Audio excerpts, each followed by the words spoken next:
Selamat pagi anak-anak. Pada pertemuan minggu lalu, kita sudah membahas yaitu bab 1 bagian B, kemanusiaan dan kealahan Yesus. Dan pada hari ini kita akan memasuki bab 2 yaitu Yesus mewartakan kerajaan Allah. Pada hari ini kita akan membahas tema yang pertama, kerajaan Allah sebagai pokok pewartaan Yesus.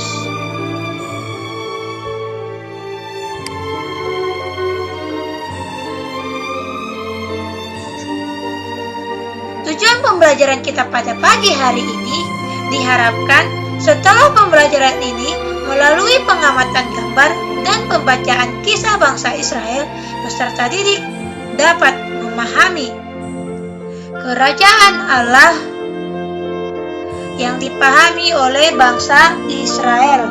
Yang kedua, melalui pembacaan Injil dan pendalaman, peserta didik dapat memahami kerajaan Allah yang diwartakan Yesus dan cara mewujudkan suasana kerajaan Allah itu dalam kehidupan sehari-hari. Yang pertama, kerajaan Allah adalah suatu keadaan di mana Allah betul-betul meraja, menjadi satu-satunya raja di hati umat manusia dan dia di dalam kehidupan manusia. Pemahaman yang seperti inilah yang hendak disertakan oleh Yesus. Yang kedua, paham atau pengertian kerajaan Allah tidak muncul begitu saja pada zaman Yesus, tetapi sudah berkembang sejak perjanjian lama. Dalam perjanjian lama, umat Israel memanggil Allah dengan sebutan Yahweh atau Adonai, Tuhan atau Gusti. Dan mereka mengimani Allah sebagai Raja yang kuat, Raja yang adil, dan Raja yang berkuasa. Dalam perjanjian lama baru, pada masa Yesus, umat Israel memahami Allah akan mengutus Mesias sebagai Raja penyelamat umat Israel yang akan memunculkan 3 paham yang berkaitan dengan kedatangan Mesias yang berkembang pada masa itu. Yang pertama, paham politis. Yang kedua, paham yang apokaliptis. Yang ketiga, paham yang yuridis dan religius. Sebelum kita memasuki pendalaman atau penjelasan materi kita, ada baiknya kita mulai pembelajaran kita ini dengan doa pembuka. Dalam nama Bapa dan Putra dan Roh Kudus, amin. Allah Bapa yang Maha Besar, pandanglah kami umat-Mu yang menyatukan hati untuk mengangkat pujian dan juga ucapan syukur atas penyertaan-Mu dalam keseluruhan hidup kami. Bukalah hati dan pikiran kami agar mampu menangkap misteri karya keselamatan-Mu yang Engkau nyatakan melalui Putra-Mu, Yesus Kristus, Tuhan dan Juru Selamat kami, yang bertahta dan berkuasa dalam kerajaan-Mu kini dan sepanjang masa. Amin. Dalam nama Bapa dan Putra dan Roh Kudus. Amin. Di awal pembelajaran ini, amatilah kedua gambar tersebut. Renungkanlah dan buatlah pertanyaan yang berhubungan dengan gambar tersebut dan cobalah rumuskan pula jawaban dari setiap pertanyaan yang kamu buat. Setiap orang mendambakan suasana yang penuh dengan keadilan, kedamaian, kebahagiaan, dan sukacita. Suasana seperti itu juga menjadi harapan bagi bangsa Israel pada waktu mereka mengalami penderitaan. Belajar dari kitab suci Keluaran bab 15 ayat 9 sampai 18 dan yang kedua Imamat bab 25 ayat 35 sampai 55. Dari kedua teks kitab suci tersebut, apa gambaran bangsa Israel tentang kerajaan Allah?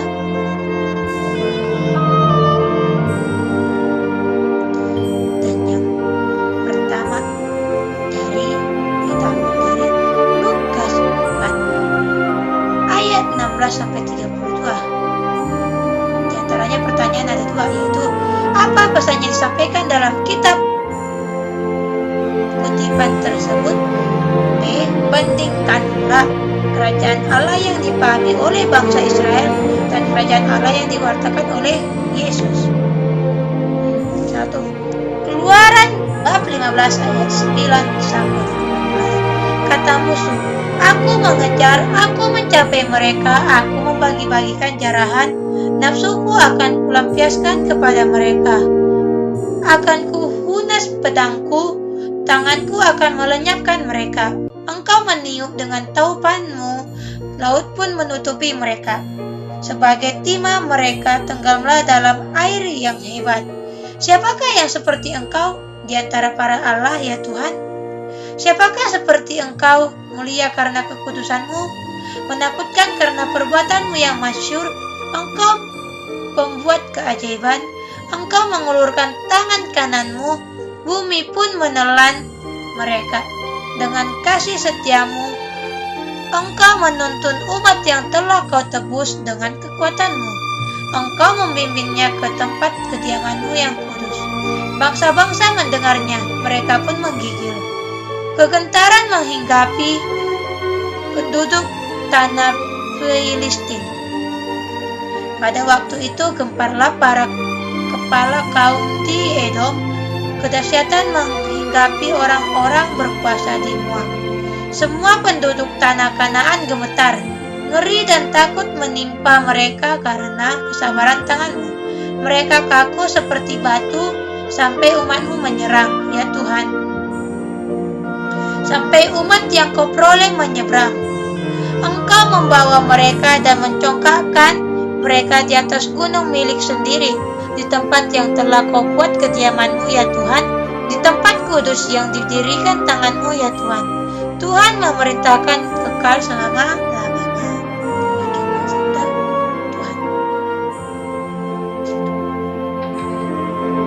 Menurut Imamat 25 ayat 35 sampai 55. Apabila saudara jatuh miskin sehingga tidak sanggup bertahan di antaramu, maka engkaulah harus mengokong dia sebagai orang asing dan pendatang, supaya ia dapat hidup di antaramu. Apabila saudaramu jatuh miskin di antaramu sehingga menyerahkan dirinya kepadamu, maka janganlah memperbudak dia. Sebagai orang upahan dan sebagai pendatang, ia harus tinggal di antaramu. Karena mereka ini hamba-hambaku yang kubawa keluar dari tanah Mesir. Janganlah engkau itu dijual secara orang menjual budak. Janganlah engkau memerintah dia dengan kejam, melainkan engkau harus takut akan Allahmu. Kamu harus membagikan mereka sebagai milik pusaka kepada anak-anakmu yang kemudian, supaya diwarisi dengan milik. Kamu harus memperbudak mereka untuk selama-lamanya. Tetapi atas saudara-saudaramu, orang-orang Israel, janganlah memerintah dengan kejam yang satu sama yang lain. Apabila seorang asing pendatang di antara telah menjadi mampu, sedangkan saudaramu yang tinggal pada jatuh miskin, sehingga menyerahkan diri kepada orang asing atau pendatang yang ada di antaramu itu, atau kepada orang yang berasal dari kaum orang asing, maka sesudah menyerahkan diri ia berhak ditebus, yakni seorang dari antara saudara-saudara boleh menebus dia.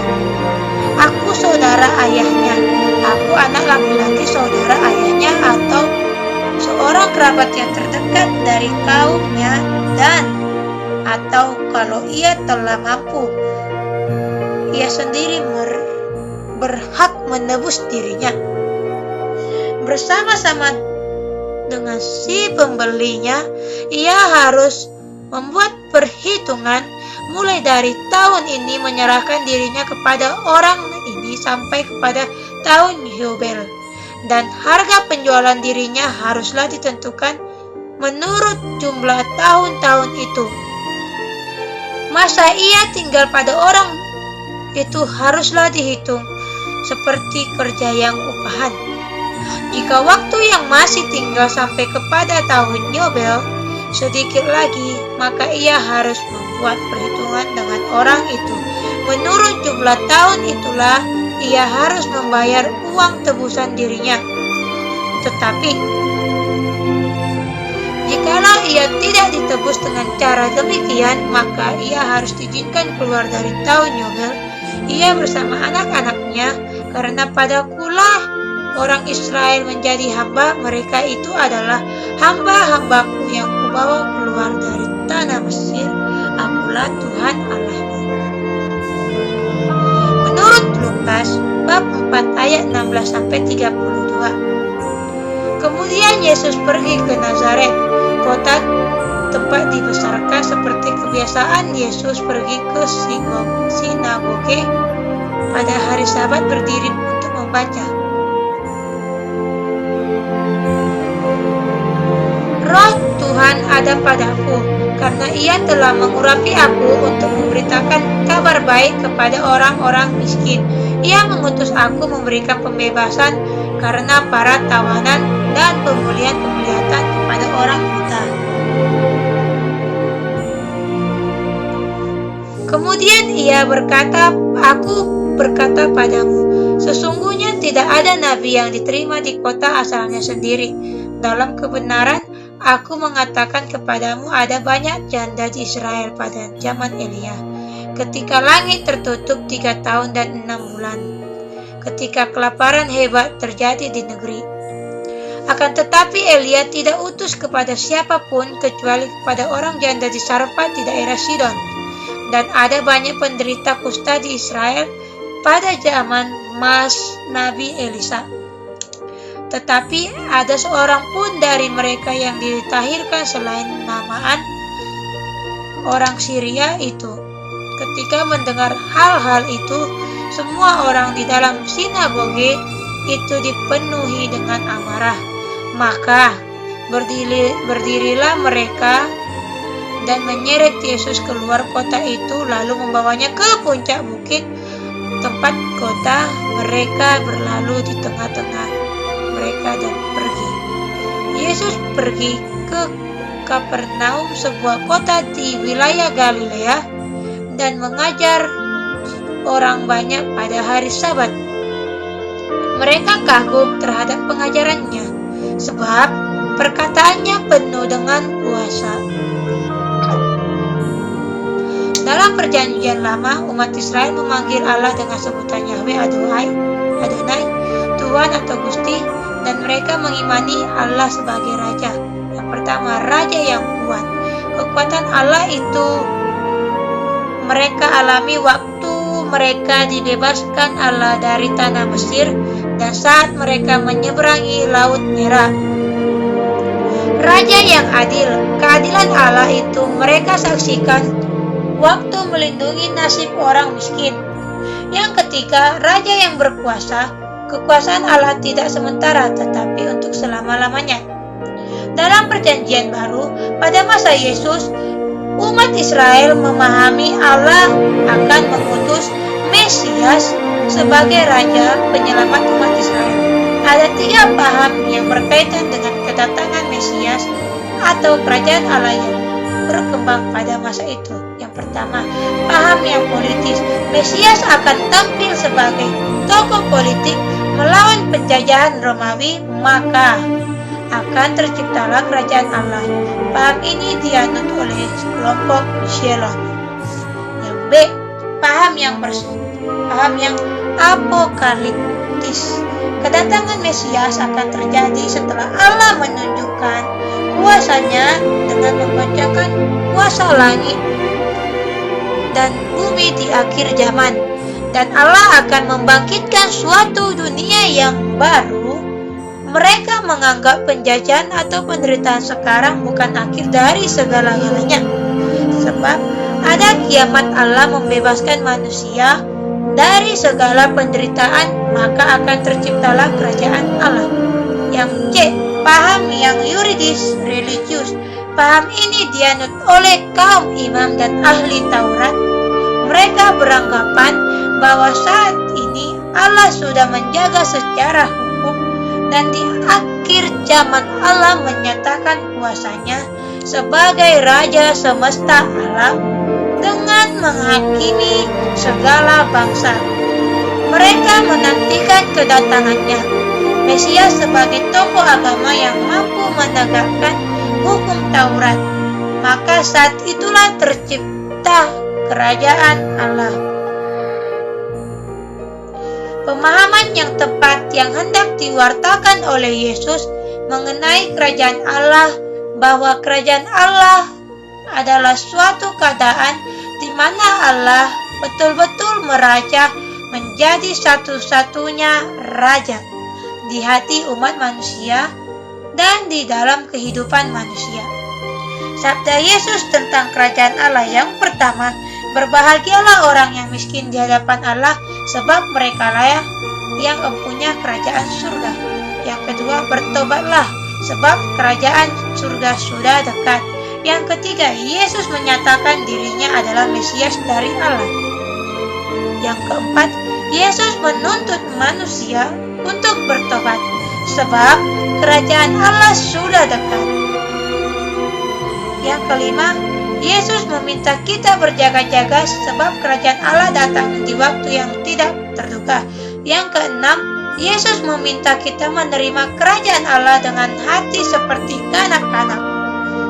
Yang ketujuh, Yesus meminta kita memilih Allah saja dan meninggalkan yang lain-lain, sebab manusia tidak dapat mengabdi kepada Tuhan. Yang kedelapan, Yesus meminta kita untuk banyak berbuat kasih kepada sesama, sebab kasih itulah yang akan menjadi ukuran kita diterima masuk ke kerajaan Allah atau tidak. Ciri khas pewartaan Yesus. Yang pertama,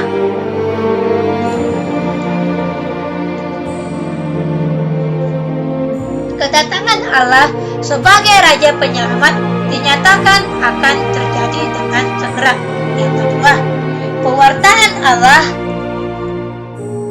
adalah pewartaan kerahiman Allah, dan karena itu merupakan warta pengharapan.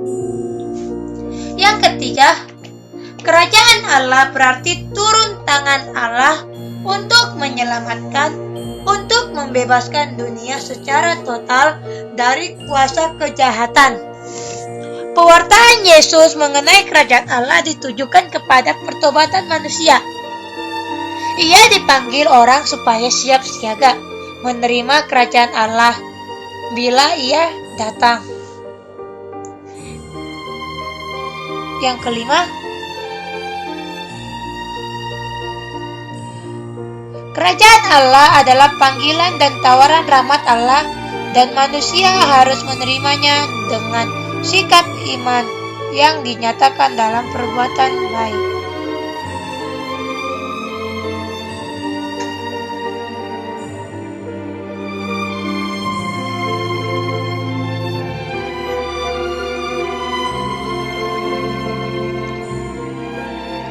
Bagaimana untuk dapat menjadi warga kerajaan Allah?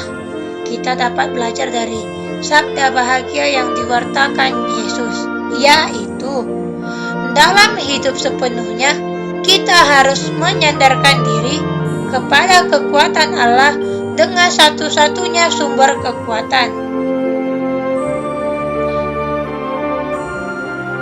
Untuk itu, kita harus rela melepaskan raja-raja yang lain seperti harta dan kehormatan, rela pula mempertaruhkan segala-galanya termasuk dirinya sendiri demi sang raja.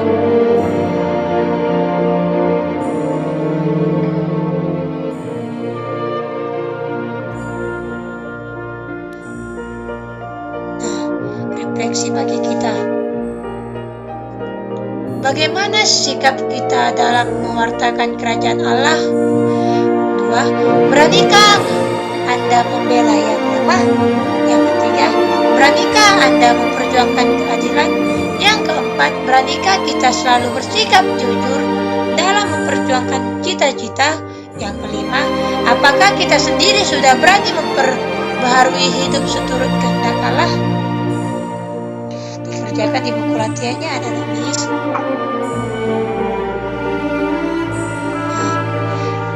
Di akhir pembelajaran kita ada baiknya kita tutup dengan doa. Dalam nama Bapa dan Putra dan Roh Kudus. Amin. Bapa yang penuh kasih, penerima kami umat-Mu yang menyatukan untuk mengangkat pujian dan juga ucapan syukur atas penyertaan-Mu pada hari ini. Kami telah belajar tentang kerajaan Allah yang Kau wartakan. Bukalah hati dan pikiran kami agar mampu menangkap misteri karya keselamatan-Mu yang Engkau nyatakan melalui Putra-Mu Yesus Kristus. Ajarlah kami untuk berani mewujudkan suasana kerajaan Allah yang telah Engkau wartakan kepada kami. Mohon berkat-Mu ya Bapa agar kami mampu menjadi alat-Mu dan demi Kristus Tuhan dan penyelamat kami. Amin. Dalam nama Bapa dan Putra dan Roh Kudus. Amin. Silakan kirimkan foto kegiatan yang sudah Anda kerjakan ke WA saya. Tetap semangat, jaga kesehatan, Tuhan memberkati. Terima kasih telah belajar sungguh-sungguh.